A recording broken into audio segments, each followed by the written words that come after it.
3, 2, 1, go. Good luck, guys. Good luck. Cool. Thank you. Good luck.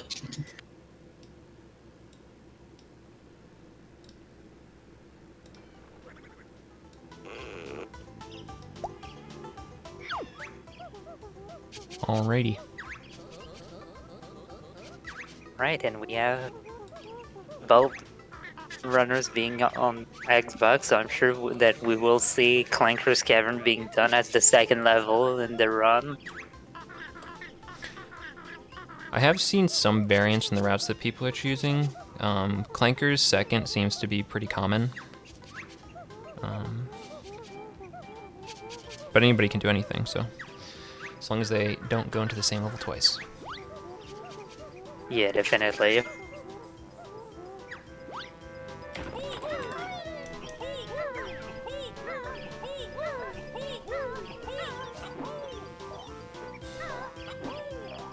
Oh, and we have both runners getting second try backflip, pretty good. It's not a Banjo-Kazooie speedrun if you don't get the backflip second try.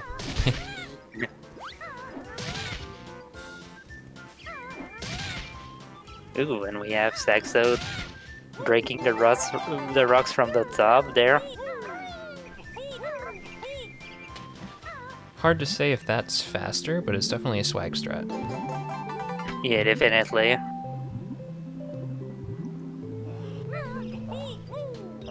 If I recall correctly, that Tabs does it that way just so that it can cancel the big barge, and which makes it start a roll faster after the rock. Oh yeah.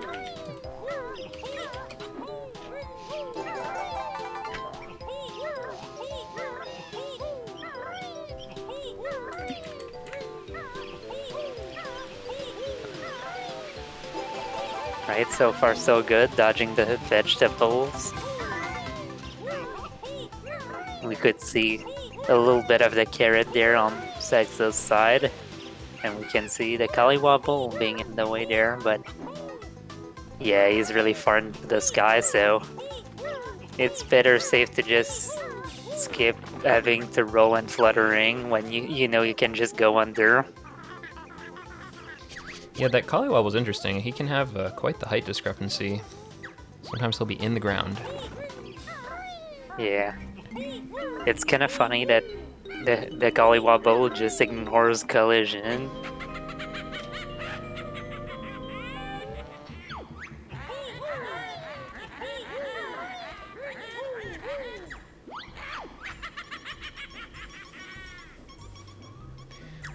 I think both players failed bottle skip, so.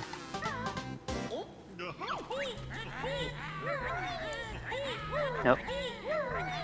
Saxo's dropping some frames. No big deal. What are their PBs?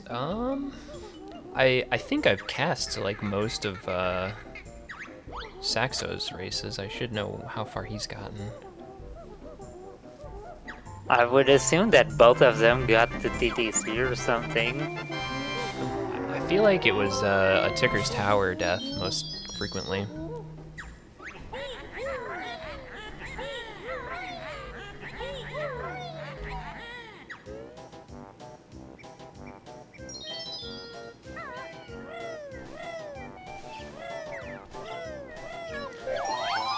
Trep's been hit by the chest on TTC twice. Interesting. Yeah.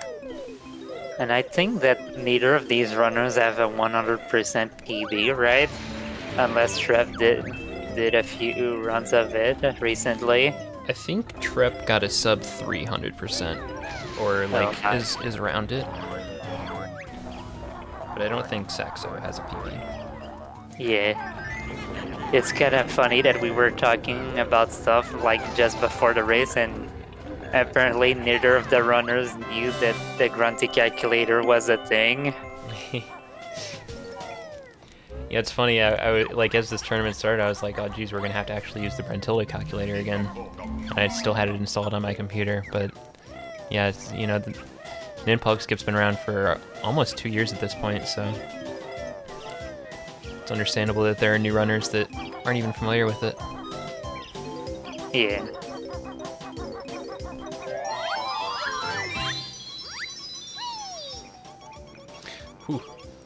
Whew. It always scares me when I see people just running into enemies, especially at the end of their rolls. Yeah, that one was pretty close. It looked like the roll was just about to expire. Yeah. But the good thing about rolls is that most of the enemies in Mumbo's Mountain can be defeated with a single roll, since they only have 1 HP. After all, this is the first level of the game, so they made the enemies pretty easy to kill.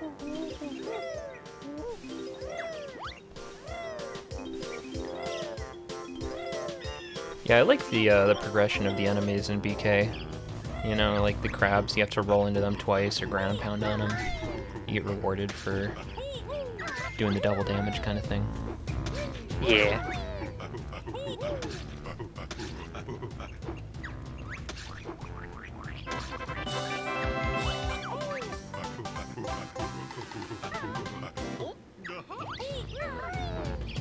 Yeah, what were you just saying? Yeah, so Trep has a 3:16:29, so not quite the sub 3 as I thought, but he has completed a run, so. Yeah. It's gonna be interesting to see what Saxo does if he ever gets to the late game. We've seen him go to the first 3 levels, I believe, but I don't think we've seen him go past that 3 levels.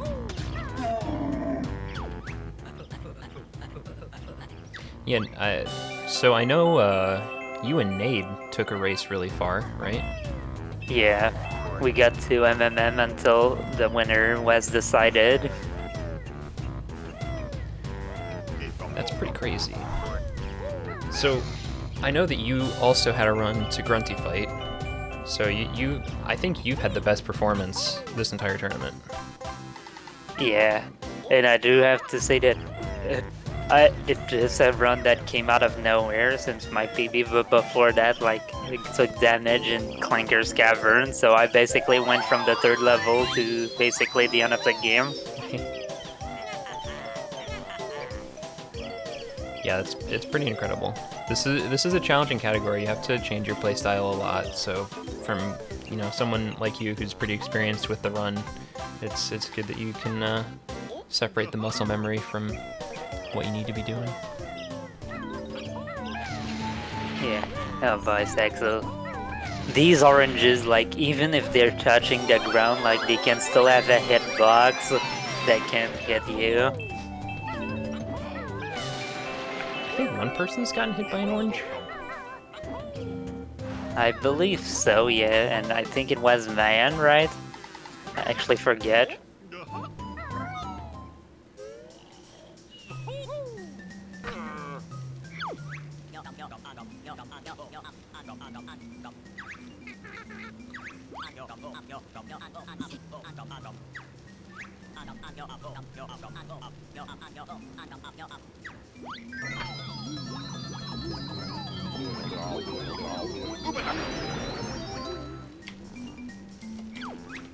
So now it's time for the Termite Tower for both of these runners. It's a very scary part of the Xbox route because you've got no way of actually defeating the Termite at the tower.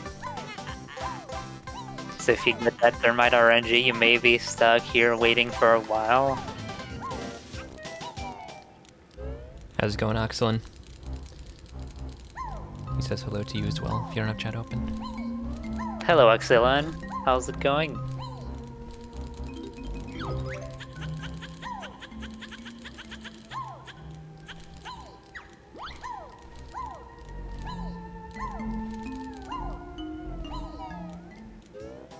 I wasn't looking at Trep, but I think he got good RNG since he's already out of the tower. Already sees that the Termite is there and manages to dodge it there. Yeah, he had a pretty quick Termite Tower. I don't think he had to wait at all, really. I like that part of the route where you just get 3 Jiggies back to back as the Termite. It feels so fast. In my early days, before I knew about Termite Tower Skip, I always thought that was pretty cool as well.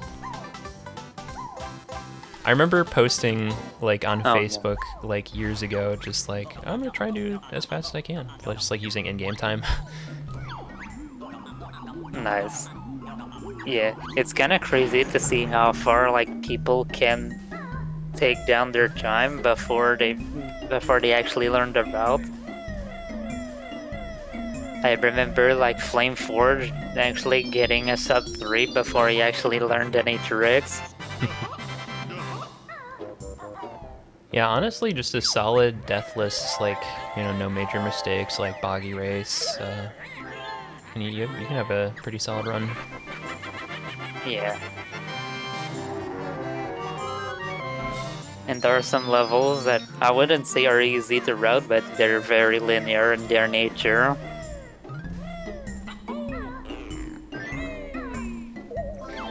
Yes, so, Liticus, basically, both players go until somebody takes damage, and then whenever you take damage, you just pause and just go to the total screen, and then the other person keeps going as far as they can. And then I guess, so the collectibles have different, like, values assigned to them, right?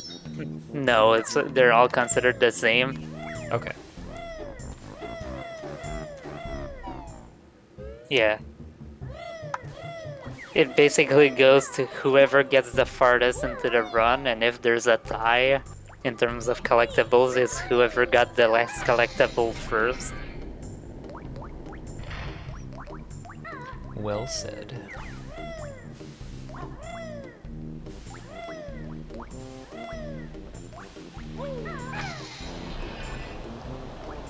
So it's kind of crazy that if somebody were to go really fast while somebody would take it safe, we could be stuck waiting for 30 minutes while we have only one of the runners running at the end to know who wins.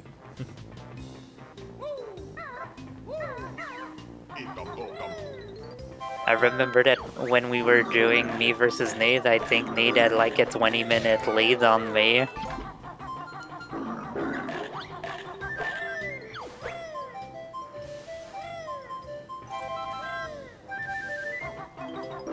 What day did you guys do that race? Is that like last week? I believe so, yeah, but I cannot remember which day. I think it was, well, last Sunday, I believe.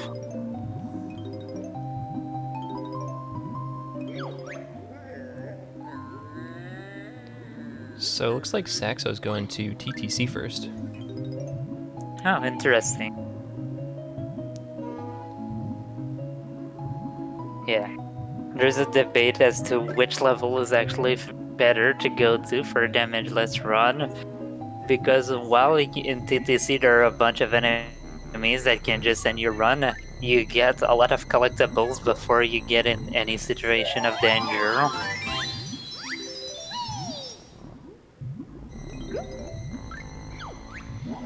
Yeah, I think the biggest thing with this category is having the gold feathers. So it looks like yeah,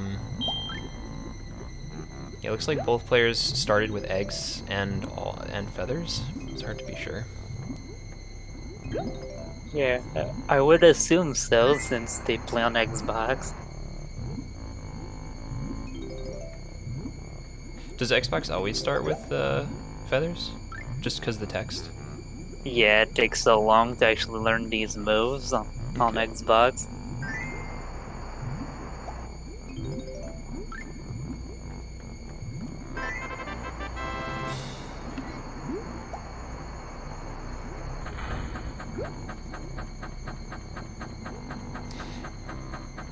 Yeah, I agree with you, Weech. It seems to me like Clanker's first is easier just because you can get started on the gold feathers, and like as long as you do gold feather through the fan blades, it's really just the snippets at the end. Yeah. The game definitely expects that you do TTC before Clankers, especially since you need the move from TTC to open Clankers, so there's no gold feathers in TTC. Alright, let's see what Saxo does. Ooh, that was risky. Yeah. Makes it out. Okay. And he's gonna get this token. I think that's my favorite Mumbo token in the game. Yeah. And he's gonna forget about the first X? Oh, never mind.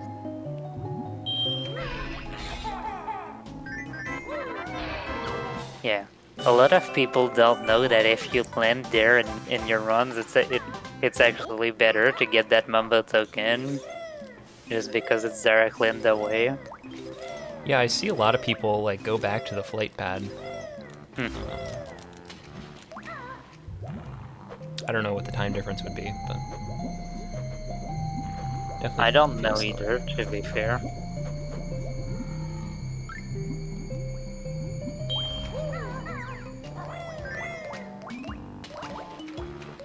Oh. We have Saxo trying to do a backflip there, but he started his backflip on the flight pad. We saw Saxo hop into the other lockup on the beach to get like those 5 notes. So that does change his route a little bit, puts him potentially a little bit further ahead if anything happens. Yeah, definitely. But yeah, one thing you guys will see is how many collectibles Saxo has right now compared to Trep. Like, I think Trep would be at something like 10 notes right now. Oh no, it's at 30. Is that 30? I forget that Trep does go quite a bit faster than Saxo, but yeah. You get so many notes at the beginning of TTC.